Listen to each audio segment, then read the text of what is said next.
What's the greatest roast you've ever witnessed? On Bring Your Kid to Work Day, I told my son that he was able to explore the office, but he had to promise me that he would keep his mouth shut. He's a very judgmental kid, and his mouth had gotten him in trouble at school. He told one of the lunch ladies at his school that they needed to stop spending money on their nails and buy better weaves so their bald spots wouldn't blind him. He didn't know he said that to a cancer patient. When I took him to work, he promised to be on his best behavior and that he wanted to learn.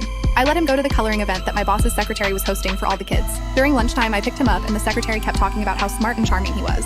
My coworkers were obsessed with meeting my son at this little pizza party they had. My boss met my son and cracked a joke about how his light-up shoes weren't that cool, and that wearing loafers was in style. My son was obviously irked about it, but I squeezed his hand a little, telling him to cool his jets. When we wrapped up lunch and were cleaning up, my boss tried throwing his napkin into the trash like a basketball. He missed it and hit me on the leg, so he told me to throw it out for him without saying please. My son threw the napkin back at him and said, "You pick it up before I tell your wife that you like doing yoga with your secretary."